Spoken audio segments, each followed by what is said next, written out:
لله نحمده ونستعينه ونستغفره ونؤمن به ونتوكل عليه ونعوذ بالله من شرور أنفسنا ومن سيئات أعمالنا من يهده الله فلا مضل له ومن يضلل فلا هادي له ونشهد أن لا إله إلا الله وحده لا شريك له وأشهد أن محمدا عبده ورسوله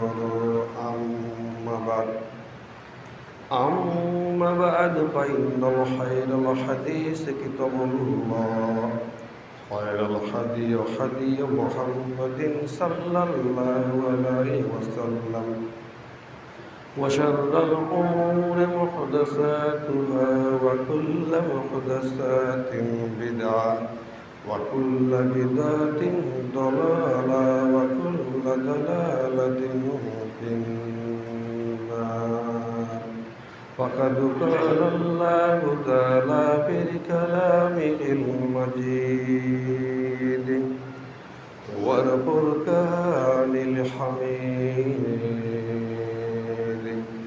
أعوذ بالله من الشيطان الرجيم بسم الله الرحمن الرحيم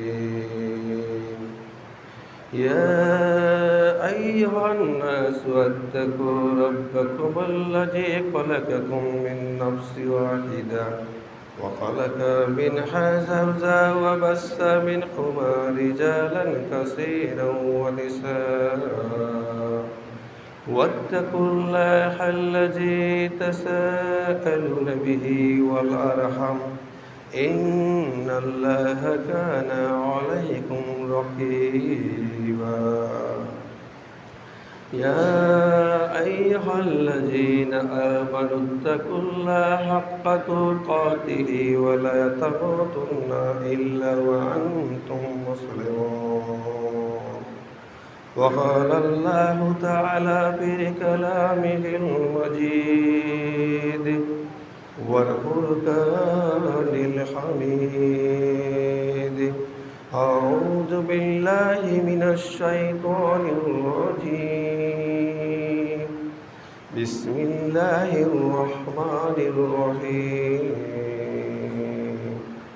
سنعذبهم مرتين ثم رددناه أسفل سافلين وقال الله تعالى في كلامه المجيد والفرقان الحميد أعوذ بالله من الشيطان الرجيم سنعذبهم مرتين ثم يردون إلى عذاب عظيم সূরা তাওবা আয়াত নাম্বার 101 عن عثمان رضي الله تعالى عنه قال رسول الله صلى الله عليه وسلم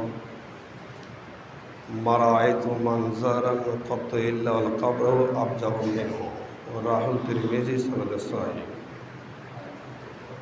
عن سعيد بن زابر رضي الله تعالى عنه قال رسول الله صلى الله عليه وسلم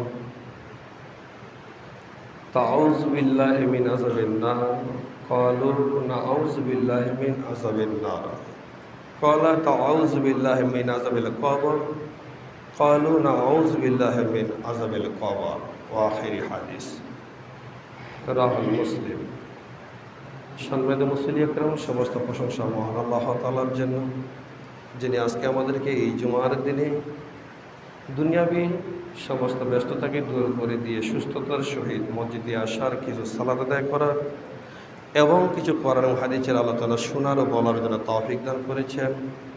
আমরা সকলেই তেনার প্রতি আন্তরিকভাবে শুকরিয়া আদায় করি, বলি আলহামদুলিল্লাহ। শান্তি বর্ষিত হোক তেনার প্রতি যিনি সাইয়্যিদুল মুরসালিন খাতাবুন নবী মানবতার দূত, যার আনুগত্য ছাড়া জান্নাত পাওয়া যায় না, যার শাফাআত ছাড়া জান্নাতের আশা করা যায় না। তিনার প্রতি আমরা সকলেই আন্তরিকভাবে দুরূদ পাঠ করে বলি সাল্লাল্লাহু আলাইহি ওয়াসাল্লাম। সম্মানিত মুসল্লি একরাম, আজকের এই জুমার দিনে খুতবার আলোচনার বিষয়ে হালাতুল কবর, কবরের অবস্থা। কবরের অবস্থা সম্পর্কে গুরুত্বপূর্ণ তথ্যবল সংক্ষিপ্তভাবে বিবরণের চেষ্টা করব ইনশাআল্লাহুল আজিজ। উল্লেখিত বিষয়ের উপর আলোচনা হওয়ার পূর্বে যেটা আমি অবগত করার জন্য আপনাকে জরুরি মনে করছি, রাসূল সাল্লাল্লাহু আলাইহি ওয়াসাল্লাম বলেছেন, মুয়াজ্জিন যা বলবে তোমরা তাই বলো, তবে হাইয়া আলাস সালাহ হাইয়া আলাল ফালাহ, এই সময় যখন মুয়াজ্জিন বলবে তখন তোমরা বলো লা হাওলা ওয়ালা কুওয়াতা ইল্লা বিল্লাহ। এই হাদিস থেকে প্রমাণিত হয় রাসূল সাল্লাল্লাহু আলাইহি সাল্লাম কিছুটা হলেও আদেশ সূচক ভাষা ব্যবহার করেছেন, যে মুয়াজ্জিন যখন আজান দিবে এই আজানের বাক্যগুলো যাই বলবে তোমরা তাই বলবে, তবে যখন হাইয়া আলাস সালাহ হাইয়া আলাল ফালাহ বলবে তখন তোমরা বলো যে লা হাওলা ওয়ালা কুওয়াতা ইল্লা বিল্লাহ। কেন বলতে হবে? এই জন্য বলতে হবে কারণ মুয়াজ্জিন আজান দিয়ে যে নেকিটা অর্জন করবে, যেই ফজিলত তার আমলনামায় দেওয়া হবে, কেউ যদি তার কথাগুলো শুনে ওইভাবে বাক্যগুলো বলে দিয়ে থাকে তাহলে আল্লাহ তাআলা তার আমলনামা সেই ফজিলতটুকু দিয়ে দিবে। বলেন সুবহানাল্লাহ। তাহলে আমি যেটা আপনাকে বোঝাতে চাচ্ছি, আপনি মাঠে কাজ করেন আর আপনি গরুকে পানি পান করান, আর আপনি যে অবস্থায় থাকেন না কেন, শুধু দুইটি সময় নিষেধ রয়েছে। কয়টি বলুন তো? দুইটি। এক, যখন কোনো পুরুষ তার স্ত্রীর সাথে বৈধ কাজ করবে, এই সময়ে যদি আপনি আজানের আওয়াজ শুনতে পান তখন আপনার জন্য উত্তর দেওয়া বৈধ হবে না। দুই, যখন কোনো মানুষ প্রস্রাব পায়খানায় অবস্থান করবে, এই সময়ের মধ্যে যদি আপনি কখনো মুয়াজ্জিনের আওয়াজটুকু শুনতে পান তাহলে আপনার সেই সময়ের জন্য উত্তর দেওয়া বৈধ হবে না। বাকি যে কোনো সময় আপনি যে অবস্থায় থাকেন না কেন, শুধু সালাত ব্যতীত যদি আপনার মাঝে যদি ওই আওয়াজটা চলে আসে তাহলে আপনি বলতে চেষ্টা করবেন। কেন? কারণ রাসূল সাল্লাল্লাহু আলাইহি সাল্লাম বলছেন, মুয়াজ্জিন যখন আজান দেয় এই আওয়াজ, এই মুয়াজ্জিনের আওয়াজ যত দূর পর্যন্ত পৌঁছাবে তত দূর পর্যন্ত যত মাখলুকাত রয়েছে, পোকা মাকড়, গরু ছাগল, কীট পতঙ্গ, যত জড়বস্তু পর্যন্ত রয়েছে, সমস্ত মাখলুকাত আল্লাহর কাছে দোয়া করবে, আল্লাহ যে ব্যক্তি আজান দিচ্ছে তাকে তুমি ক্ষমা করো। বলেন সুবহানাল্লাহ। তাহলে এই মাখলুকাত যদি মুয়াজ্জিনের জন্য ক্ষমা চাওয়ার জন্য দোয়া করে থাকে, যেই মাখলুকাত অনেক রয়েছে তার মধ্যে ফেরেশতাও একটা। কি ফেরেশতা মাখলুকাত নয়? তো ফেরেশতা কি কখনো পাপ করে? কি কথা বলেন? করে না। তাহলে যে পাপ করে না তার কথা আল্লাহ তাআলা সহজেই শ্রবণ করেন, সহজেই সেটা কবুল করেন। তাহলে ফেরেশতাও দোয়া করে এই মুয়াজ্জিনের জন্য। আর কেউ যদি এই মুয়াজ্জিনের আযান শুনে কেউ যদি উত্তর দিয়ে থাকে তাহলে আল্লাহ তাআলা ওই ফেরেশতা তখন ওই ব্যক্তির জন্য এই দোয়া করে থাকেন। বলুন সুবহানাল্লাহ। তবে আমাদের সমাজে যেটা আমরা দেখতে পাই বিভিন্ন জায়গায়, যখন মুয়াজ্জিন বলে আশহাদু আন্না মুহাম্মাদুর রাসূলুল্লাহ, তখন অনেকে আমরা বলে থাকি সাল্লাল্লাহু আলাইহি সাল্লাম, যা আদৌ ঠিক নয়। এই মর্মে কোনো স্পষ্ট হাদিস উল্লেখ করা হয়নি। যেহেতু এটি একটি ইবাদত তাহলে দলিল দিয়েই করতে হবে। যদি ইবাদত না হইতো তাহলে আমরা এমনি বলে নিতাম, কিন্তু যেহেতু এটি ইবাদত, এই আজানের উত্তর দেওয়াটা, তাহলে দলিল দিয়েই আপনাকে ইবাদতটি করতে হবে। তাহলে যেহেতু সাল্লাল্লাহু আলাইহি সাল্লাম বলার মতো কোনো প্রমাণিত দলিল নেই, তাহলে সাল্লাল্লাহু আলাইহি সাল্লাম বলা যাবে না। বরং মুয়াজ্জিন যখন বলবে আশহাদু আন্না মুহাম্মাদুর রাসূলুল্লাহ, তখন আপনিও শুনে বলবেন যে আশহাদু আন্না মুহাম্মাদুর রাসূলুল্লাহ। বলুন ইনশাআল্লাহ। বলছিলাম আজকের আলোচনার বিষয়ে হালাতুল কবর, কবরের অবস্থা। মানুষ মরার পরে কিয়ামতের দিন পর্যন্ত বা বিচারের দিন পর্যন্ত যে একটি জায়গা, যে একটা অবস্থান রয়েছে তাহাকে বলা হয় কবর, মানে আলামে বারজাক, আত্মার জগৎ। এর আগে আমি বলেছি মানুষ সাধারণত 6টি জগতে অবস্থান করে। কয়টি জগতে বলুন? 6টি জগতে মানুষ অবস্থান করে। আপনার রূহ থেকে শুরু করে একবারে শেষ সীমানা পর্যন্ত 6টি জগৎ রয়েছে। কয়টি? 6টি। এক, রুহের জগৎ। যখন আল্লাহ তাআলা আদম আলাইহিস সালামকে সৃষ্টি করলেন তখন সমস্ত রুহকে সৃষ্টি করেছেন। কিয়ামত পর্যন্ত যত মানুষ এই পৃথিবীতে আসবে তাদেরকেও সৃষ্টি করা হয়েছে, তারা এখনও রুহের জগতে রয়েছে, এখনও পৃথিবীতে আসেনি। কি সকলে এসেছে কি? এসেনি। এই জন্য আরেকটি জগৎ, এই রুহের জগৎ থেকে মানুষ অবস্থান করে, যেটা হচ্ছে মায়ের গর্ভের জগৎ। এই জন্য রাসূল সাল্লাল্লাহু আলাইহি সাল্লাম বলছেন, যখন মায়ের গর্ভের জগতে যখন বাচ্চা 43 মানে 120 দিন যখন অবস্থান অতিবাহিত হয়ে যায়, মানে 4 মাস যখন অবহিত হয়ে যায়, তখন আল্লাহ তাআলার হুকুমে ফেরেশতা ওই মায়ের গর্ভে যেই সন্তান আছে এই 4 মাস পরে তখন তার ভিতরে আত্মাকে, রুহকে ঢুকিয়ে দেন। বলেন সুবহানাল্লাহ।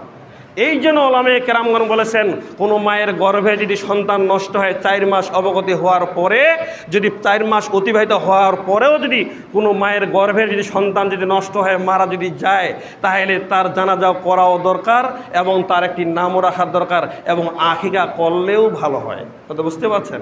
কেন?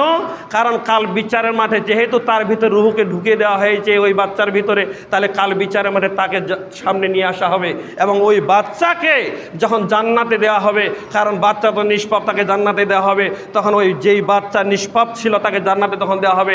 রাসূল সাল্লাল্লাহু আলাইহি সাল্লাম বলেছেন, তখন এই বাচ্চা তার বাবা মায়ের কাপড় ধরে টানবে যে আল্লাহ আমার বাবা মাকেও জান্নাতে দেওয়া হোক, নইলে আমি জান্নাতে যাব না। বলেন সুবহানাল্লাহ।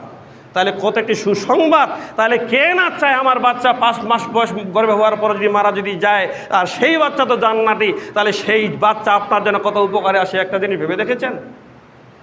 বিচারের মাঠে কত উপকারে আসবে। বাচ্চা যেতে চাইবে না আপনাকে ছাড়া জান্নাতে, যদি আপনার বাচ্চা নাবালক অবস্থায় মৃত্যুবরণ করে। সামনে মুসলিম একরাম, তাহলে বলতে চাচ্ছিলাম 4 মাস পরে যখন তার ভিতরে আত্মাকে, রুহুকে ফুঁকে দেওয়া হয়, এরপরে বাচ্চা নষ্ট হলো, তার জন্য জানাজা করাও বৈধ রয়েছে এবং তার জন্য আকিকা করাও বৈধ রয়েছে, তার একটি নাম রাখাও বৈধ রয়েছে। বরং এটি বেশি উত্তম যা ওলামায়ে কেরাম ও মুহাদ্দিসে কেরাম যা ঘোষণা দিয়েছেন। তবে অনেকে একতলামূলকভাবে বলতে চেয়েছেন, বাচ্চা যখন জন্ম হবে বা মারা যাবে যদি একটু কান্নার আওয়াজ শোনা যায়, তাহলে তার জন্য জরুরি আকিকা দেওয়া, তার জন্য জরুরি জানাজা করা, তার জন্য জরুরি গোসল দেওয়া। মানে যখন বাচ্চা প্রসব হবে, প্রসব হওয়ার পরে যে কান্নার আওয়াজ শুনতে পায়, তারপর যদি মারা যদি যায়, বা একটু যদি নড়াচড়া করে তারপর যদি মারা যদি যায়, তাহলে তার জন্য জরুরি একটা জীবিত বাচ্চার আপনার আকিকা দেওয়া জরুরি। সে ওই বাচ্চাটা একটু নড়ার পরে, মানে জীবিত হওয়ার পরে যখন দুনিয়াতে মারা যায়, তাহলে তার জন্য আকিকা দেওয়া সেরকম জরুরি। আমরা কিন্তু অনেকেই করি না, মারা গেছে তো এটার দরকার নেই। কিন্তু ওই বাচ্চাটা আপনার যে সন্তান 40 বছর বয়স হয়েছে, এই সন্তানের চেয়ে ওই সন্তান আপনার বেশি কাজে লাগবে কাল বিচার মাঠে, এটাই চূড়ান্ত। কারণ সেই বাচ্চাকে রাসূল সাল্লাল্লাহু আলাইহি ওয়াসাল্লাম জান্নাতে ঘোষণা দিয়েছেন, কিন্তু আপনার যে সন্তানের বা 40 বছর হয়েছে, একে এখন পর্যন্ত আল্লাহর নবী কখনো জান্নাতে যেন ঘোষণা দেওয়া হয়নি। তাহলে আপনি তার জন্য একটু বেশি করে চেষ্টা করবেন, আবার যে প্রয়োজনে তারও আকিকা করে নিই, তারও একটি নাম রাখি এবং তাকে গোসল করাতে হবে, তাকে জানাজা করাইতে হবে। এটাই হচ্ছে শরীয়তের বিধান। তবে ওই বোঝাতে চাচ্ছিলাম, আর যদি নড়াচড়া না করে এমনিতে পেটের ভিতর থেকে মারা যায়, যদি বের হয়ে যায়, এই অবস্থায় যদি নষ্ট হয়ে যায় গর্ভপাত, তাহলে তার জন্য করা উত্তম, যা এটা ঘোষণা দিয়েছেন। বলছিলাম একটি রুহের জগৎ, 2 নম্বর যে মায়ের গর্ভের জগৎ, 3 নম্বর যে দুনিয়ার জগৎ যা বর্তমানে আপনি অবস্থান করছেন, 4 নম্বর হচ্ছে আলমে বারজাখ যেটা কবরের জগৎ, যা মানুষ মরার পরে সে অবস্থান করবে। 5 নম্বর হচ্ছে বিচারের মাঠের জগৎ, যে কিয়ামত বিচারের মাঠ যখন থাকবে তখন কতদিন আপনাকে সেখানে অবস্থান করতে হবে, এটা সেদিন মানুষ বুঝতে পারবে, নইলে মানুষ বুঝতে পারবে না। সম্মানিত মুসলিম একরাম, তার এই যে 5 নম্বর। 6 নম্বর হচ্ছে হয় জান্নাত নইলে জাহান্নাম। আল্লাহকে বলছি, আল্লাহ তুমি রহমান, তুমি দয়াবান, তুমি গাফুরুর রহিম, তোমার রহমতের আশাদারি, তোমার ক্ষমার আশাদারি, তুমি আমাদেরকে সর্বশেষ যে জগৎটি রয়েছে সেটা আমাদের নসিবে, আমাদের কপালে তুমি জান্নাতুল ফিরদাউস দান করো। আল্লাহু আমিন। সম্মানিত মুসলিম একরাম, বলছিলাম এই 6টি জগৎ মানুষ অবস্থান করে, তবে সর্বশেষ যে চূড়ান্ত জগৎ সেটা হয় জান্নাত হবে, নইলে জাহান্নাম হবে। তাই বোঝাতে চাচ্ছিলাম আজকের যে আলোচনার বিষয় সেটা হচ্ছে কয় নম্বর, তাহলে বলুন তো, বলে গেলেন? হ্যাঁ, 4 নম্বর। এক হচ্ছে রুহের জগৎ, 2 নম্বর হচ্ছে কি মায়ের গর্ভের জগৎ, 3 নম্বরে দুনিয়ার জগৎ। এই দুনিয়াতে যারা রয়েছেন তারা 3 নম্বর জগতে বর্তমান অবস্থান করছেন। এই 4 নম্বরটা হচ্ছে আলমে বারজাখ যেটা কবরের জগৎ। এই কবরের জগতের আজকের আলোচনার বিষয়। বলছিলাম বাড়ির পিছনে গর্ত খুলে কাউকে পুঁতে দিলে সেটার নাম শুধু কবর এমনটা নয়, কোনো নির্দিষ্ট কবরস্থানে কাউকে মাটি দিলে সেটার নাম শুধু কবরস্থান নয়, বা সেটার নাম শুধু কবর নয়, বরং মানুষ মৃত্যুর পর থেকে শুরু করে কিয়ামত পর্যন্ত যে একটি সময় রয়েছে এটার নাম হচ্ছে কবর। যদি নির্দিষ্ট কোনো গর্তকে, যদি নির্দিষ্ট কোনো কবরস্থানকে যদি শুধু সেটাকে আপনি কবর মনে করেন, তাহলে যেই ব্যক্তি পানিতে ডুবে মারা গেল, যার লাশ এখনও পাওয়া যায়নি, তাহলে তার কবর কোথায়? তাহলে যদি কোনো মানুষ যদি আগুনে পুড়ে ছাই হয়ে গেল, তাহলে তার কবর কোথায়? এখন পর্যন্ত হিন্দু সম্প্রদায়ের মধ্য থেকে যারা মৃত্যুবরণ করেন তাদেরকে জ্বালিয়ে পুড়িয়ে ছাই করে দিচ্ছেন, তাদেরকে মাটিতে পুঁতে দেওয়া হয় না, তাহলে তাদেরকে কবরে আজা হবে না? নিশ্চিত হবে। আমি যেটা আপনাকে বোঝাতে চাচ্ছিলাম, ফেরাউনকে কবর দেওয়া হয়নি, ফেরাউনকে এখনও লাশটা সেই নদীতে ভাসিয়ে দেওয়া হয়েছিল। আল্লাহ তাআলা সেই ফেরাউনকে সেই নদীতে বা সাগরে ডুবিয়ে তাকে মেরে ফেলা হয়েছিল, স্পষ্ট কোনো কবরকে নির্দিষ্ট করা হয়নি। তাহলে ফেরাউন আর কি কবরে আজাব হয় না? আমি বোঝাতে চাচ্ছিলাম, মৃত্যুর পর থেকে শুরু করে কিয়ামত পর্যন্ত যে একটি মানুষের সময় রয়েছে, একটি জগৎ রয়েছে, সেটার নাম হচ্ছে কবরের জগৎ। এটা খেয়াল রাখবেন সম্মানিত মুসলিম আকরাম। এই কবরের জগৎ সবচেয়ে মানুষের জন্য আখিরাতে পরকালে সবচেয়ে ভয়াবহ একটি প্রথম জায়গা। রাসূল সাল্লাল্লাহু আলাইহি সাল্লাম উল্লেখ করেছেন, এই কবর যত জটিল তার চেয়ে বড় জটিল হচ্ছে কিয়ামতের দিবস, এর চেয়ে বড় জটিল হচ্ছে জাহান্নাম। তাহলে সম্মানিত মুসলিম আকরাম, এমনিতে উসমান রাদিয়াল্লাহু তাআলা আনহু বলেন যে কবরে যে মানুষটা বেঁচে যাবে তারপরের স্তর তার জন্য সহজ হয়ে যাবে। কবরে যে মানুষটা বেঁচে যাবে তারপরের স্তরগুলো তার জন্য সহজ হয়ে যাবে। যদি মানুষ কবরে যদি বেঁচে যেতে না পারে, তাহলে তারপরে জগৎ যেগুলো রয়েছে সেগুলো তার জন্য আরো জটিল ও কঠিন হয়ে দাঁড়িয়ে যাবে। তাহলে কবরকে প্রথমে আগে চিন্তা করুন। রাসূল সাল্লাল্লাহু আলাইহি সাল্লাম বলেছেন, তোমরা সেই জিনিসটাকে বেশি বেশি স্মরণ করো যেই জিনিসটা তোমাদেরকে স্বাদকে মিটিয়ে দিতে থাকে। যা আবু হুরায়রা থেকে বর্ণিত, তিনি বলেন রাসূল সাল্লাল্লাহু আলাইহি সাল্লাম বলেছেন, তোমরা সেই জিনিসটাকে বেশি বেশি স্মরণ করো যেই জিনিসটা তোমাদের স্বাদকে কেটে দেয়। একটা ভ্যানওয়ালা মানুষ আরেকটা নতুন ভ্যান ক্রয় করতে পারে, এটা তার স্বাদ। একজন জমিওয়ালা মানুষ আরও 2 বিঘা জমি ক্রয় করতে পারে, এটা তার জমি কেনার একটা স্বাদ। একজন বিল্ডিং বাড়িওয়ালা মানুষ আরও 7 বিল্ডিং বাড়ি করতে চায়, এটা তার দুনিয়ার স্বাদ। একজন লেখাপড়া ছেলে, একজন যুবক ছেলে, একজন ছাত্র অথবা একজন ছাত্রী শুধু ফার্স্ট ডিভিশনে পাস করেছেন, সে আবার গোল্ডেন কীভাবে পাবে, এটা তার একটি স্বাদ, এটা দুনিয়ার একটি স্বাদ। তো রাসূল সাল্লাল্লাহু আলাইহি সাল্লাম বলেছেন, এই স্বাদকে মিটিয়ে দেওয়ার জন্য, এই স্বাদকে কমিয়ে দেওয়ার জন্য, এই আশাকে ধূলিসাৎ করে দেওয়ার জন্য একটি বিষয় রয়েছে, যেই বিষয়কে তোমরা বেশি বেশি স্মরণ করো। সেটি হচ্ছে কি? সেটি হচ্ছে কবর। বলেন সুবহানাল্লাহ। যে মানুষটা বেশি বেশি কবরের স্মরণ করবে সে কখনো বেশি বেশি জমি ক্রয় করতে চাইবে না। যে মানুষটা বেশি বেশি মৃত্যুকে স্মরণ করবে সে কখনো বড় বড় অট্টালিকা তৈরি করতে চাইবে না। যে বেশি বেশি কবরের স্মরণ করবে সে কখনো দুনিয়া নিয়ে বেশি ব্যস্ত হয়ে পড়বে না। কিন্তু আমরা হচ্ছি না কেন? কারণ আমরা এখনো কবরের জগৎটাকে বুঝতে পারিনি। সম্মানিত মুসলিম একরাম, আমি আরেক গুরুত্বপূর্ণ আপনাকে বোঝাতে চাচ্ছিলাম। রাসূল সাল্লাল্লাহু আলাইহি সাল্লামকে একজন আনসার সাহাবী জিজ্ঞাসা করলেন, ইয়া রাসূলুল্লাহ, সবচাইতে ইয়া রাসূলুল্লাহ সবচাইতে জান্নাতে যাওয়ার ভালো কাজ কোনটি? আল্লাহর নবীকে জিজ্ঞাসা করলেন। তখন রাসূল সাল্লাল্লাহু আলাইহি সাল্লাম বলছেন, সেটি হচ্ছে সৎ আচরণ। আল্লাহর নবীকে সাহাবী জিজ্ঞাসা করছেন, ইয়া রাসূলুল্লাহ, এই দুনিয়াতে যে ভালো কাজ রয়েছে তার মধ্যে জান্নাতে যাওয়ার জন্য সবচেয়ে ভালো কাজ কোনটি? সেটি রাসূল সাল্লাল্লাহু আলাইহি সাল্লাম বলছেন, সৎ আচরণ। যার মধ্যে সৎ আচরণ থাকবে সে কখনো মানুষকে কষ্ট দিতে পারে না। যার মধ্যে সৎ আচরণ থাকবে সে কখনো মানুষকে অন্যায় ফাঁসে কি কথা বলে গালি দিতে পারে না। যার মধ্যে সৎ আচরণ থাকবে সে কখনো আইলকের জমি বাড়াতে পারে না। যার মধ্যে সৎ আচরণ থাকবে সে কখনো চিটিংবাজি করে কাউকে জমির রেজিস্ট্রি দিতে পারে না। আমি আপনাকে বুঝাতে চাচ্ছিলাম, আল্লাহর নবী বলছেন জান্নাতে যাওয়ার জন্য দুনিয়াতে যে সবচেয়ে ভালো যেটি কাজ সেটি হচ্ছে সৎ আচরণ। তখন সাহাবী পাল্টা জিজ্ঞাসা করছেন, ইয়া রাসূলুল্লাহ, আপনাকে আরেকটা জিজ্ঞাসা করতে চাচ্ছি। আচ্ছা ঠিক আছে, জিজ্ঞাসা করো। তাই আপনি একটু বলুন তো, এই দুনিয়াতে সবচেয়ে বুদ্ধিমান কে? আগে বলেন জান্নাতে যাওয়ার ভালো কাজ কোনটি, সেটি বলেন সৎ আচরণ। এখন আপনাকে জিজ্ঞাসা করছি, এই দুনিয়াতে যত মানুষ বসবাস করে তার মধ্যে সবচেয়ে বুদ্ধিমান কে? তখন রাসূল সাল্লাল্লাহু আলাইহি সাল্লাম বলছেন, সবচেয়ে বুদ্ধিমান হচ্ছে সেই ব্যক্তি যে কবরকে বেশি বেশি স্মরণ করে। বলেন সুবহানাল্লাহ।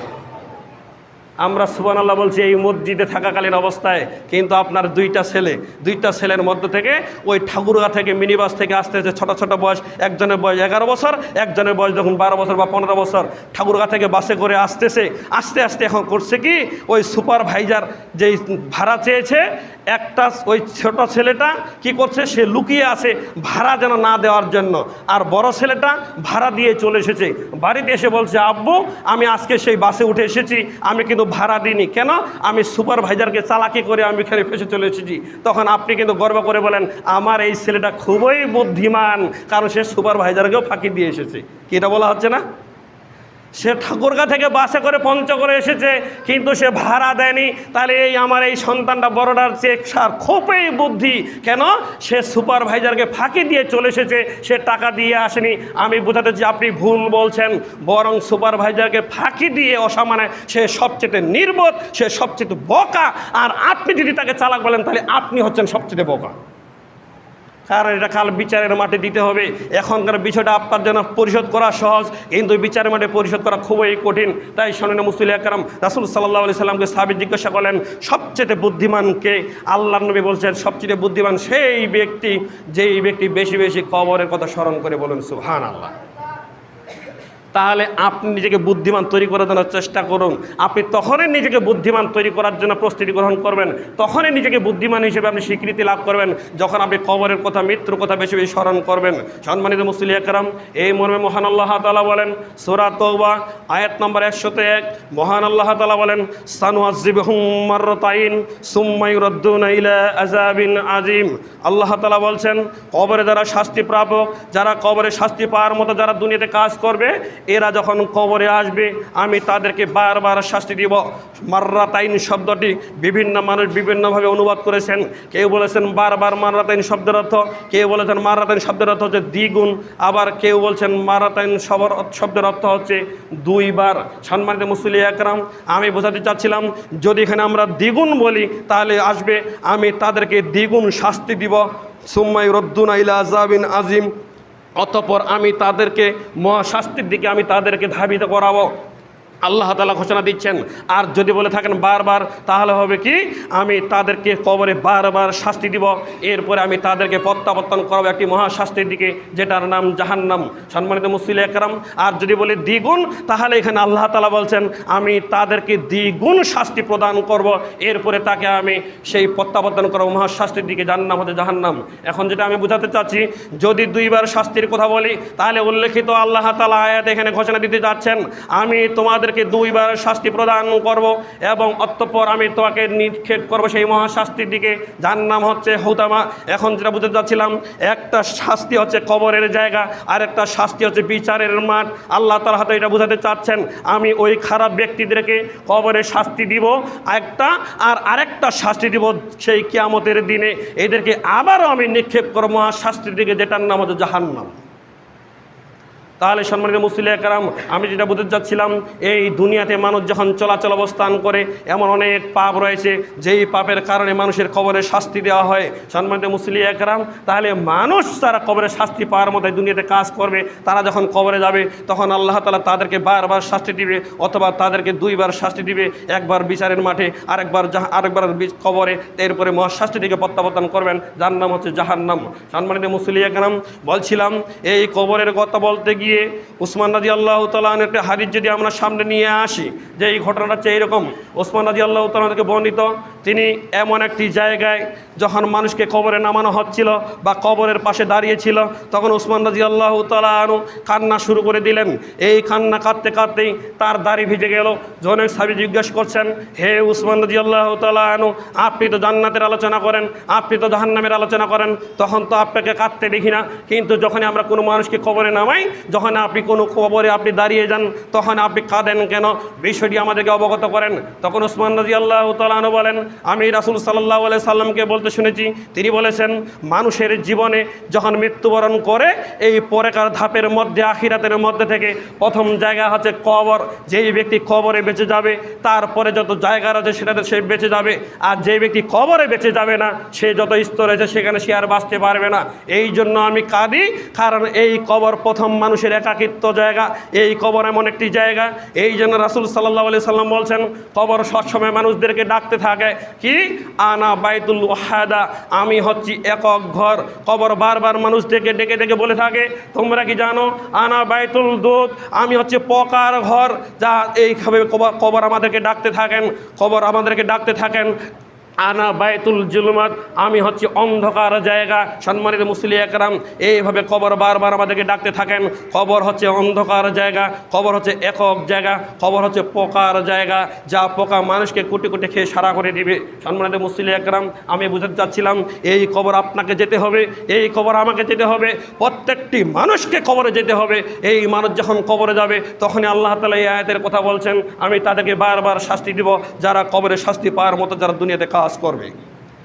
হাদিসটি এখানে নয়। উসমান রাদিয়াল্লাহু তাআলা আনহু বলেন, রাসূল সাল্লাল্লাহু আলাইহি সাল্লাম আমাকে আরো বলেছেন, মারায়তু মানজারান কাতিলুল কবরু আবজাহু মিনহু, আমি দেখিনি এমন কোনো দৃশ্য, আমি দেখিনি এমন কোনো ভয়াবহ দৃশ্য যেটা কবরের চেয়ে ভিন্ন হতে পারে।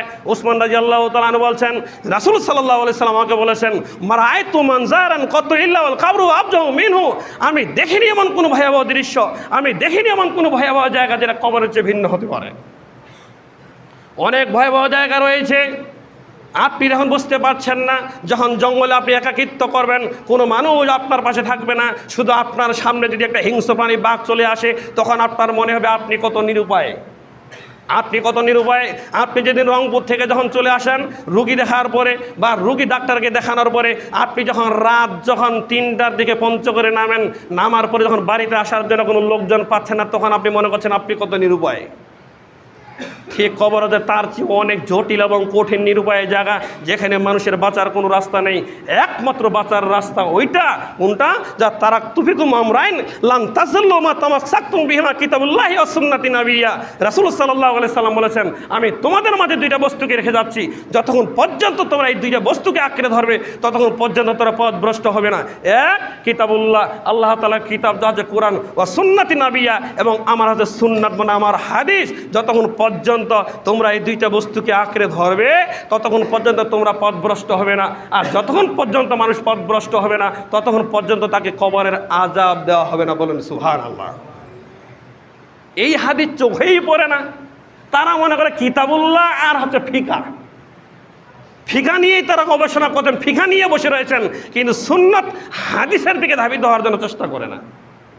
স্পষ্ট এই কয়েকদিন আগেও একজন আমাকে বললেন, একজন হুজুর জঙ্গলের নাম আমি বলছি না, আমাকে বলছেন, ভাই আপনার মাসালাক নিয়ে আপনি থাকেন, আমার মাসালাক নিয়ে আমি আছি। কি আপনার মাসালাক? বলছে আমাদের ইমাম আবু হানিফা, আমাদের হানাফি মাযহাবের 20 রাকাত তারাবি আমরা আজীবন 20 রাকাত পরেই আসবো, হোক আর না হোক আমরা এটার উপরে থাকবো। বলুন নাউজুবিল্লাহ। এটা কখনো মুমিনের, এটা কখনো মুত্তাকি মানুষের, এটা কখনো মুসলমানের কখনো বাক্য হতে পারে না। বরং মুসলমানের, মুমিনের, মুত্তাকির বাক্য হবে যেটা কোরআনে ও হাদিসে আছে, আমি সেটাই মেনে নিব। আল্লাহ নবী বলছেন এই দুইটা বছর যখন তোমরা আঁকড়ে ধরবে ততক্ষণ মতো পথভ্রষ্ট হবে না। আর আমি করছি কি, উনি করছে কি, কোরআনকে আর ফিকাকে আমরা তুলে ধরছি যে হানাফি মাযহাবের বা মালিকি মাযহাবের বা শাফি মাযহাবের বা হাম্বলি মাযহাবের তাদের ফিকা শাস্ত্রে কী রয়েছে আমরা সেটা মানতে রাজি রয়েছি, কিন্তু হাদিসে যেটা রয়েছে সেটা মানতে রাজি নই। এটা কখনো নাজাতপ্রাপ্ত একজন মুসলিমের কাজ হতে পারে না। আল্লাহকে বলছিলেন তুমি রহমান, তুমি দয়াবান, তুমি তাদেরকে হেদায়েত দান করো। সুবহানাল্লাহ। আমিন। সম্মানিত মুসলিম একরাম, বলছিলাম কবরের আযাব। এই কবরের আযাব বলতে গিয়ে রাসূল সাল্লাল্লাহু আলাইহি সাল্লাম থেকে যে হাদিসগুলো উল্লেখ করা রয়েছে তার মধ্যে একটি হাদিস, রাসূল সাল্লাল্লাহু আলাইহি সাল্লাম বলছেন, মানুষকে যখন কবরে নামানো হয়, মানুষকে যখন কবরে নামানো হয় তখন ওই মানুষকে রেখে, যখন ওই মায়েতকে কবরে যখন রেখে যখন চলে আসা হয়, তখন ওই মায়েত ওই যারা রেখে আসে তাদের পায়ের আওয়াজ শুনতেই পায়, তাদের পায়ের আর শুনতেই পায়, এমতো অবস্থায় ওই মায়েতকে উঠে বসানো হয়। এই জন্য আমাদের সমাজে একটি কথা রয়েছে যে 40 কদম ছাড়ে দেন, 40 কদম ছাড়ে দেন, এরকম কথা চালু আছে না, যে দোয়া করতে হবে, দোয়া করতে হবে, 40 কদম ছাড়ে দেন। আসলে এই মর্মে কোনো স্পষ্ট হাদিস নেই যে 40 কদম না 50 কদম বা 30 কদম। তবে এইরকম হাদিস রয়েছে যে মাইয়ে তাদের জুতার আওয়াজ শুনতেই পায়, এমতো অবস্থায় তাকে উঠে বসানো হয়। মানে এখান থেকে হয়তো তারা গবেষণা করেছেন যে 40 কদম দূরে হলেই তাহলে তার জুতার আওয়াজ শুনতে পাওয়া যায় না। কথা বুঝতে পারছেন? এই জন্য তিনারা হাতে কেউ কেউ এটা বলেছেন, কিন্তু এরকম আকীদা রাখা যাবে না। বরং জুতার আওয়াজ শুনতেই পায় ওই মৃত ব্যক্তি, তখন তাকে বসানো হয় সওয়াল জবাব করার জন্য। এখন আমাদের সমাজে যারা আমরা কবরকে খনন করি, আমাদের সমাজে যারা আমাদের কবরকে খনন করি, যে আমরা কবর খনন করার পরে বসে তারপরে দেখি যে আমার মাথাটা এই যে হারাংগুলো থাকবে সেখানে লাগে কিনা, বসে চেক করা হয় না? চেক করা হয় কিনা? কেন? কারণ ওনার ভিতরে একটা আকীদা রয়েছে যে মায়েতকে তো উঠে বসানো হবে যেন মাথায় যেন না লাগে। কথা বুঝতে পারছেন? কিন্তু আসলে এইরকম কোনো নিয়ম নাই, কারণ ওই মৃত ব্যক্তি বুঝতে পারবে যে আমাকে বসানো হয়েছে, কিন্তু তার বডিটাকে কখনো বসানো হয় না। কথা বুঝতে পারছেন? তার বডিটাকে বসানো হয় না। এই জন্য হারাংটাকে আপনি একটু উঁচু করবেন না, নিচু করবেন না, সৌন্দর্য করেন। রাসূল সাল্লাল্লাহু আলাইহি সাল্লাম বলেছেন, যদি কোনো মানুষ একদম মৃত ব্যক্তির কবর খনন করতে গিয়ে যত সুন্দর করে কবরকে খনন করবে, আল্লাহ তাআলা তার জন্য জান্নাতে তত সুন্দর করে একটি ঘরকে নির্মাণ করবেন। বলুন সুবহানাল্লাহ। তাহলে কবর খনন করা অনেক ফজিলত রয়েছে, কবর খনন করা অনেক ফজিলত রয়েছে। তাই তো অনেক ব্যক্তি আমাকে জিজ্ঞাসা করলেন যে যদি মানুষ কবর খনন করে বেড়ায় আর নামাজ যদি না পড়ে তাহলে কি হবে? তাহলে তো আটকে গেল। কি কথা বুঝতে পারেননি? অনেক সমাজে আছে কিনা এরকম? কবর খনন করার জন্য পণ্ডিত। আমরা বলছি না যে আপনি কবর খনন করেন না, কিন্তু আমি বলছি কবর খনন করেছেন, ভালো কাজটি করেছেন, আপনি নেকির কাজ করেছেন, কিন্তু এর চেয়েও আসল যেটা নেকি সেটা হচ্ছে সালাত আদায় করা। সালাত আদায় যদি না করে থাকেন, মান তারাকা সালাতা মুতাআম্মিদান ফাকাদ কাফের। যে কোনো নারী, যে কোনো পুরুষ যদি ইচ্ছা করে যদি সালাতকে ছেড়ে দিল তাহলে সে কাফের হয়ে যাবে। তাহলে কাফেরের দ্বারা আমরা কবর খনন করে নিতে পারি, কিন্তু সে কিন্তু ওই ফজিলতটা পাবে না, কারণ সে এখনো মুসলমানদের মধ্যে গণ্য হয়নি। অতএব যারা দিনী ভাই যারা রয়েছেন, আমাদের সম্মানিত জামাতের মুসল্লি রয়েছেন, আমি বারবার বলেছি আপনি যদি যা কিছু পাপ করেন না কেন দুনিয়াতে, কিন্তু অন্তত সালাতটাকে ধরে রাখুন। এই সালাতটাকে ধরে রাখুন। ওয়াল্লাহি আল্লাহর কসম করে বলছি, বিচারের মাঠে অন্তত আপনি আপনার প্রতিপালককে বলতে পারবেন আমি তোমাকে ভয় করেছি, আমি দুনিয়াতে যা কিছু পাপ করেছি এর উপর আমি সালাতটাকে আদায় করেছি তোমাকে ভয় করার কারণে, এর কারণে আল্লাহ তাআলা আপনাকে ক্ষমা করে দিতে পারেন। বলুন সুবহানাল্লাহ। কিন্তু সালাত যদি না থেকে থাকে, আপনার কোনো ইবাদতে টিকবে না। সালাত যদি আপনার না থেকে থাকে, কোনো ইবাদতে টিকবে না। আপনি লক্ষ কোটি টাকা দিয়ে মসজিদ নির্মাণ করে দেন, কোনো লাভ হবে না। খুবই সাবধান। তাই বলছিলাম সামনের মুসলিম একরাম, কবরকে সৌন্দর্য তৈরি করা এটা ফজিলত সম্মত, যেটা হাদিসে উল্লেখ করা রয়েছে। রাসূল সাল্লাল্লাহু আলাইহি সাল্লাম বলছেন, কোনো মৃত মানুষকে যখন মানুষ যত সুন্দর করে গোসল দেওয়া হবে, মৃত মানুষকে যখন কোনো মানুষের সুন্দর করে গোসল দেওয়া হবে, আল্লাহ তাআলা ওই মানুষকে তত সুন্দরভাবে জান্নাতে ফেরেশতাদের মাধ্যমে গোসল করিয়ে দিবেন। কোনো মানুষকে যত সুন্দরভাবে কাফন পরানো হবে, কোনো মানুষ কোনো মায়েতকে যখন যত সুন্দর করে কাফন পরানো হবে, আল্লাহ তাআলা ফেরেশতাদের হুকুম, ফেরেশতারা ওই আল্লাহ তার হুকুমে ফেরেশতারা তার জন্য জান্নাতে তত সুন্দর করে তাদের কাপড় পরিধান করা দেবেন। বলেন সুবহানাল্লাহ। তাই বলছিলাম কাফন পরানো এবং কবর খনন করা, গোসল করানো গুরুত্বপূর্ণ কাজ। এটি আপনাকে ছোট মনে করিয়েন না, কিন্তু মেন জায়গায় আপনাকে টিকে থাকার জন্য আপনার দায়িত্ব রয়েছে। যদি না টিকে থাকেন তাহলে আপনি আমার কবরটা খনন করলেন, শুধু আমার লাভ হলো, কিন্তু আপনার নিজ থেকে কোনো একটা লাভ হলো না। আল্লাহ তাআলা আমাদেরকে হেদায়েত দান করুন। আল্লাহু আমিন। সম্মানিত মুসলিম একরাম, কবরের অবস্থা তো রাসূল সাল্লাল্লাহু আলাইহি সাল্লাম বলছেন, ওই যখন তাকে সওয়াল জবাব নেওয়ার জন্য উঠানো হয়, তখন ওই সওয়াল জবাব নেওয়ার জন্য জিজ্ঞাসা করে, মান রাব্বুকা, তোমার রব কে? তখন তিনি বলেন, আমার রব হচ্ছে আমার আল্লাহ সুবহানাহু ওয়া তাআলা। তখন বলে, মান দিনুকা, তোমার দিন কি? তখন বলে যে দিনুল ইসলাম, আমার দিন হচ্ছে ইসলাম। তখন আল্লাহ তাআলা না, তখন ফেরেশতাগণ বা ওই যে দুইজন তাকে উঠানো হলো, তখন তারা তাকে জিজ্ঞাসা করলেন যে হাজা রাসূল, এই ব্যক্তিটা কে? এটা এভাবে মেনশন করা হবে, ওখানে তার ছবিটা নিয়ে আসা হবে না মুহাম্মদ সাল্লাল্লাহু আলাইহি ওয়াসাল্লামকে নিয়ে আসা হবে বা তাকে এরকমভাবে দেখানো হবে, এটা স্পষ্ট উল্লেখ করা হয়নি। তবে বলা হচ্ছে যে যেই লোকটাকে আপনাদের মাঝে প্রেরণ করা হয়েছিল, ফি হাজা রাজুলি, এই ব্যক্তিটা কে? একে তুমি চিনো? তখন সে যদি মুমিন বান্দা হয়ে থাকে তখন বলবে যে সে হচ্ছে আব্দুল্লাহ ওয়া রাসূলুহু, সে হচ্ছে আল্লাহর বান্দা ও আল্লাহর রাসূল। বলেন সুবহানাল্লাহ। তখন আসমান থেকে আহ্বান করে আল্লাহ তাআলা বলবেন, আমার বান্দা সঠিক বলেছে, তোমরা তার জন্য জান্নাতি পোশাক পরিধান করে দাও, তোমরা তার জন্য কবরে সেই জান্নাতের সেই বিছানা বিছিয়ে দাও, এবং তোমরা কবর থেকে জান্নাতের সুড়ঙ্গ করে দাও। এই সুড়ঙ্গ করে দেওয়া হবে এবং ওই সুড়ঙ্গ থেকে জান্নাতের একটি সুখ শান্তি তার কবরে পৌঁছানো হবে। বলুন সুবহানাল্লাহ। বিশ্বাস করুন, পৃথিবীতে এমন কোনো পরীক্ষা নেই যেই পরীক্ষা হওয়ার পূর্বে জানিয়ে দেওয়ার বিধান রয়েছে যে এই সব প্রশ্ন করা হবে। কি আছে এরকম দুনিয়াতে কোনো পরীক্ষা আছে? নেই। আপনি চাকরির ইন্টারভিউ যেটাই করেন না কেন, কিন্তু এরকম নীতিমালা নেই যে আপনাকে এটা প্রশ্ন করা হবে, আপনি এটা পড়ে আসেন। কিন্তু এটা বিশাল একটি আমাদের নিয়ামত যে কিন প্রশ্ন করা হবে, পরীক্ষা করা হবে কবরে, এটা আল্লাহ তাআলা আমাকে জানিয়ে দিয়েছেন। বলুন সুবহানাল্লাহ। এই প্রশ্নগুলো আপনাকে করা হবে, আপনি এটা জেনে রাখুন। এই জন্য এটা আল্লাহ রাসূল আগেই আমাদেরকে ঘোষণা দিয়েছেন।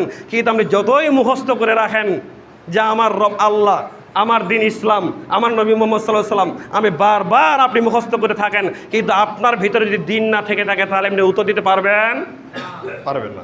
অতএব আপনার মধ্যে দিন থাকতে হবে, আপনি ইমানদার হতে হবে, আপনাকে মুত্তাকি ব্যক্তি হবে, আপনাকে মুসলিম হতে হবে, তাহলে তার জন্য সহজ। সম্মানিত মুসলিম একরাম, রাসূল সাল্লাল্লাহু আলাইহি সাল্লাম বলছেন যে ওয়া আন্না মুনকার কাফের ওয়া মুনকার, সে যদি কাফের এবং মুনকার হয়ে থাকে তখন তাকে জিজ্ঞাসা করা হবে যে তোমার রবকে, মান রব্বুকা, তখন তিনি বলবেন লা আদরি লা আদরি, আমি জানি না। তখন বলা হবে মান দিনুকা, তোমার দিন কি? বলবে লা আদরি, আমি জানি না। তখন বলা হবে এই যে দেখতে পাচ্ছেন ফি হাজার রজুলি, এই ব্যক্তিরা কে? তখন বলবেন যে লা আদরি, আমি তো জানি না। তবে মানুষে যা বলতো আমি তাই মনে করতাম, মানুষে বলতো যে সে নাকি নবী হিসেবে দাবি করেছেন, আমি শুধু এইটুকু শুনেছি, কিন্তু এর বেশি আমি কিছু জানি না। তখন তাকে জিজ্ঞাসা করা হবে, ওই ফেরেশতাগণ বলবে কি? লা দারাইতা, তা তুমি বিবেচনাও করেনি, তুমি অনুসরণও করনি, তোমার বিবেচনা করা উচিত ছিল। তুমি যে শুনেছো সে নবী, তুমি কেন এটা বিবেচনা করনি, তুমি অনুসরণ করনি? এই বিবেচনা করার কথা অগাধিকভাবে কোরআনে ঘোষণা করা হয়েছে। আফালা তাতাফাক্কারুন, আল্লাহ তাআলা বলেন তোমরা কেন চিন্তা ভাবনা করো না? চিন্তা ভাবনা করা উচিত ছিল। প্রত্যেকটা বিভিন্ন জায়গায়, এই কোরআন মাজিদে বিভিন্ন জায়গায় শুধু আল্লাহ তাআলা ঘোষণা দিচ্ছেন তোমাদের চিন্তা করা উচিত, তোমাদের বিবেক দিয়েছি আমি, এই বিবেক দিয়ে চিন্তা করা উচিত। যারা চিন্তা ভাবনা করে না তারা পাগল, যারা চিন্তা ভাবনা করে না তারা পাগল, যারা চিন্তা ভাবনা করে না তারা একবারে নাবালক শিশু। এই জন্য তো তাদের বিচার করা হবে না। যারা পাগল রয়েছে তাদের বিচার হবে না, এটা মনে রাখবেন। যারা সত্যিকারই পাগল তাদের বিচার হবে না। এখন বলবেন যে হুজুর, এখন এই ছেলেটা তো 40 বছরে পাগল হইলো, তা 40 বছর আগে দেশে খারাপ ছিল, এটা জিজ্ঞাসা করতে পারেন, তাই না? কিন্তু মূলত যখন থেকে পাগল তখন থেকে তার বিচার নেই। আর আগে যখন সুস্থ মস্তিষ্ক ছিল ওটা নিয়ে তার বিচার করা হবে, সে ভালো করেছে না খারাপ করেছে। কথা বুঝতে পারছেন? অতএব যার বিবেক বুদ্ধি রয়েছে, আল্লাহ তাআলা ওই কথা বলছেন যে তুমি কেন বিবেচনা করনি, যা সাহাবীদের আল্লাহ রাসূলের ফেরেশতাদের মাধ্যমে বলে দিচ্ছেন তুমি কেন বিবেচনা করনি এবং তুমি কেন অনুসরণ করনি। এরপরে একজন আহ্বানকারী আসমান থেকে বলবেন যে সে ভুল বলেছে, মিথ্যা বলেছে, তার জন্য বিছানাটা জাহান্নামের বিছানা করে দাও, তাকে একটি জাহান্নামী পোশাক পরিধান করে দাও এবং জাহান্নাম থেকে একটি সুড়ঙ্গ তৈরি করে দাও। তারপর ফেরেশতাগণ এটা ব্যবস্থাপনা করবেন এবং ওই জাহান্নাম থেকে একটি যে লেলিয়ান শিখা সেটা তার কবরে পৌঁছাবে। এ মূলত যেটা আমি বুঝতে চাচ্ছিলাম, কবরে গেলেই মানুষ বুঝতে পারবে যে আসলে সে জাহান্নামী না জান্নাতি। আরেকটি বিষয় না বললে নয়, অন্তত সময় যেহেতু শেষ হয়ে এসেছে, আমি একটি হাদিস যেটা আপনাকে বোঝাতে চাচ্ছিলাম। বিশ্বাস করুন, রাসূল সাল্লাল্লাহু আলাইহি ওয়াসাল্লাম বলছেন মানুষ যখন কবরে নামানো হয়, নামানোর পরে তারপরে সেখানে 2 জন ফেরেশতা আসেন। এই 2 জন ফেরেশতাদের চোখের হচ্ছে নীল রঙের চোখ এবং গায়ের রং হচ্ছে তাদের গায়ের রং হচ্ছে কালো বর্ণের আর চোখগুলো হচ্ছে নীল রঙের। তাহলে সাধারণত আমরা বুঝতে পারি কালো রঙের যদি কোনো মানুষ হয়, চোখগুলো যদি নীল হয় তাহলে একটি ভয়াবহ ব্যাপার। রাসূল সাল্লাল্লাহু আলাইহি সাল্লাম বলছেন এই ফেরেশতাদের চোখ হবে নীল এবং গায়ের রং হচ্ছে কালো।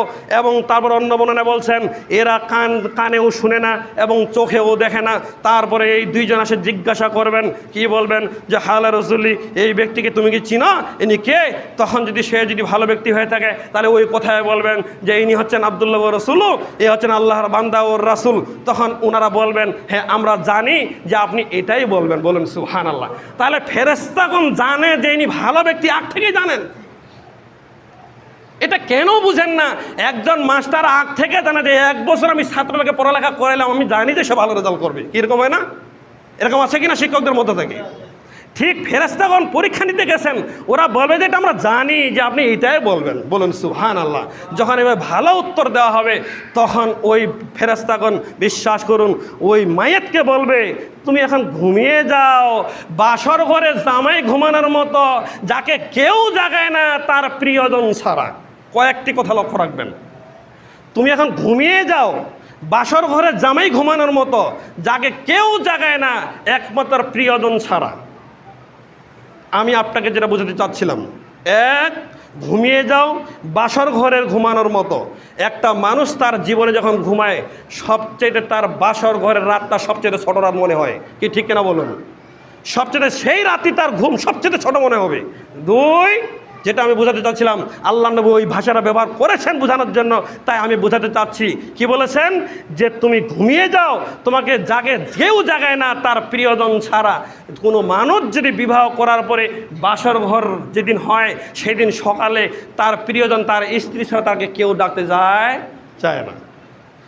যদি আপনার সমাজে আপনি বলছেন যা বেটি তোমার দুলাভাইকে ডেকে দাও, কি আছে না সমাজে? নাউযুবিল্লাহ। কিন্তু এখানে যেটা বোঝাতে চাচ্ছিলাম, আল্লাহ তাআলা ওই কথা বোঝাতে চাচ্ছেন আল্লাহ রাসূলের মাধ্যমে, তার স্ত্রী, তার ভালোবাসার প্রিয়তমা সেই একমাত্র তাকে জাগাবে যে তুমি এখন জাগো, এখন সকাল হয়েছে। এটা কত একটা ভালোবাসার মধ্যে হতে পারে, আমি ওই জিনিসটা বোঝাতে চাচ্ছি। আল্লাহ রাসূল সাল্লাল্লাহু আলাইহি ওয়াসাল্লাম এখানে বোঝাতে চাচ্ছেন, মানুষ যে ব্যক্তি ভালো থাকবে, এই যখন ওই কবরে যাবে তাকে বোঝানো হচ্ছে তুমি এমনভাবে ঘুমিয়ে যাও যেন সবচেয়ে তোমার ঘুমটা ছোট্ট মনে হবে। বলুন সুবহানাল্লাহ। এবং তোমাকে তোমার ভালোবাসার প্রিয়জন ছাড়া কেউ জাগাবে না, মানে তোমাকে সবচেয়ে আল্লাহ সুবহানাহু ওয়া তাআলা তোমাকে সবচেয়ে বেশি ভালোবাসেন। এই আল্লাহ সুবহানাহু ওয়া তাআলা যেদিন তোমাকে জাগাবেন সেই দিনেই তুমি এখান থেকে জেগে যাবে। বলুন সুবহানাল্লাহ। অন্য হাদিসে বলা হয়েছে, মানুষ ওই যখন সেই কিয়ামতের দিন যখন ওখানে উঠবে, যেটা হচ্ছে জান্নাতি মানুষ, যেটা হচ্ছে ভালো মুত্তাকি মানুষ, তখন সেখান থেকে উঠে বলবে আমি তো জোহরের পরে এখানে ঘুমিয়েছিলাম, এখন আমাকে আসরের সালাত আদায় করাইতে হবে। সামান্যতম সময় মনে হবে তার এটুকু, যে আমি জোহরে ঘুমিয়েছি, জোহরের সালাতের পরে আসরের টাইম মনে চলে যাচ্ছে, আমাকে আসরের সালাত আদায় করতে হবে। তাহলে 2 ঘন্টা 3 ঘন্টা 10 মিনিট বা 2 ঘন্টা এরকম একটা সময় একটা বোঝানো হয়েছে। শোনেন মুসল্লি একরাম, এরপরে যখন বিচারের মাঠে জাগাবেন, আমি যেটা বুঝতে চাচ্ছি, তাহলে যারা মুত্তাকি ব্যক্তি তাদের জন্য সবচেয়ে ছোট্ট একটি সময় মনে হবে, আর যারা কাফের, যারা মুশরিক ব্যক্তি, তাদের যারা মুনাফিক ব্যক্তি, তাদের জন্য হবে অগদর একটা বিশাল একটা সময়ের ব্যবধান। তিনি কবরে আর থাকতে চাইবেন না। যা রাসূল সাল্লাল্লাহু আলাইহি ওয়াসাল্লাম ওই হাদিসে উল্লেখ করেছেন, তাকে জিজ্ঞাসা করা হবে এই ব্যক্তিরা কে? তখন তিনি বলবে যে মানুষে যা বলতো আমি তাই বলতাম, এর চেয়ে আমি কিছু বুঝি না। তখন তাকে ওখানে বলা হবে তুমি বিবেচনাও করনি, তুমি চিন্তাও করনি। তখন রাসূল সাল্লাল্লাহু আলাইহি সাল্লাম বলছেন, ওই ফেরেশতাগণ তখন লোহার হাতুড়ি নিয়ে দাঁড়িয়ে রয়েছেন, এই লোহার হাতুড়ি দিয়ে ওই ব্যক্তিকে এমন জোরে একটি আঘাত করবেন তাতে চৌচির হয়ে যাবে। রাসূল সাল্লাল্লাহু আলাইহি সাল্লাম বলেছেন, এই হাতুড়ি দ্বারা যদি পাহাড়ের চেয়েও বড় পাহাড়কে আঘাত করা হয়, পাহাড়ের চেয়ে যদি বড় পাহাড়কে যদি আঘাত করা হয়, তাহলে এই পাহাড়টা চূর্ণ বিচূর্ণ হয়ে যাবে। এই হাতুড়ি দ্বারা ওই ফেরেশতা তখন তাকে শাস্তি দিবেন, তার মাথাতে বাড়ি দিবেন, এমনভাবে দিবেন এই ফেরেশতা চোখেও দেখে না, এই ফেরেশতা কানেও শুনে না।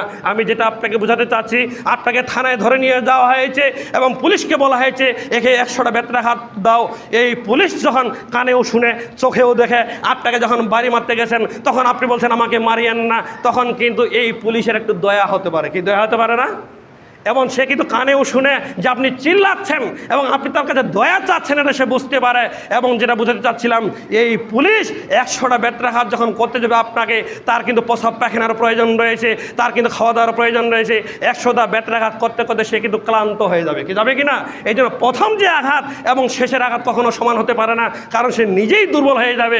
কিন্তু ফেরেশতাকে কোনো খাওয়ার প্রয়োজন নেই, তারা কখনো ক্লান্তি হন না, তারা চোখে দেখেন না এবং তারা কানেও শুনেন না। আপনি যতই অনুরোধ করেন তারা শুনতে পাবে না। আপনাকে যখন আঘাত করানো হবে, আপনার কোথায় লাগছে এটা তারা চোখেও দেখবেন না এবং তারা ক্লান্ত হবে না। তাহলে দেখুন কবরের শাস্তি কত কঠিন হতে পারে। সম্মানিত মুসলিম একরাম, এই কবরের শাস্তিকে আপনি বিশ্বাস করুন, এই কবরের শাস্তি থেকে বাঁচার জন্য চেষ্টা করুন। আল্লাহকে বলছে, আল্লাহ তুমি রহমান, তুমি দয়াবান, তুমি গাফুরুর রহিম, তুমি আমাদেরকে এই কবরের শাস্তি থেকে হেফাজত করো। সকলে আল্লাহ আমিন। সম্মানিত মুসলিম একরাম, আমি বাকি অবশিষ্ট আলোচনা অন্যদিন করার চেষ্টা করব। তবে যেই বিষয়টি আপনাকে যেটা বোঝাতে চাচ্ছিলাম, বিশ্বাস করুন, আরেকটি হাদিসে রাসূল সাল্লাল্লাহু আলাইহি সাল্লাম বলেছেন, ওইভাবে যখন প্রশ্ন করা হবে তখন বলা হবে ওই যে ভালো ব্যক্তিকে, তখন বলা হবে তুমি এখন এখানে শুয়ে থাকো। তখন এই ব্যক্তি একটা কথা বলবেন, কি বলবেন? আমাকে ছেড়ে দেন, আমি আহাল পরিবারকে বলে আসি যে আমি খুব ভালো রয়েছি, আমাকে ছেড়ে দেন, আমি যাই। আমার সন্তানকে বলি আমি খুব ভালো রয়েছি, আমার স্ত্রীকে বলি আমি খুব ভালো রয়েছি। তাহলে ওখানে যাওয়ার পরেও মুত্তাকি ব্যক্তি তার পরিবারের কথা স্মরণ করে বলেন সুবহানাল্লাহ। কত কঠিন হতে পারে এই ভাষাটা। আপনি একটা জিনিস ভাবে দেখুন, সেই পরিবারের কথা সে স্মরণ করে, আবার কিছুক্ষণ পরে সে চিন্তা করে এখানে তো আমি এসেছি ভালো একটি জায়গায়, কিন্তু সলিমউদ্দিন ভাই মারা গেছিল 1 বছর আগে, সে কেন এখানে আসেনি? দেখুন, আব্দুল করিম ভাই মারা গেছিল 6 মাস আগে, সে কেন এখানে আসেনি? তখন তিনি চিন্তা ভাবনা করবেন, ও তাহলে যেহেতু এখানে আসতে পারেনি, তাহলে মানে ওই জায়গায় চলে গেছে। বলুন নাউজুবিল্লাহ।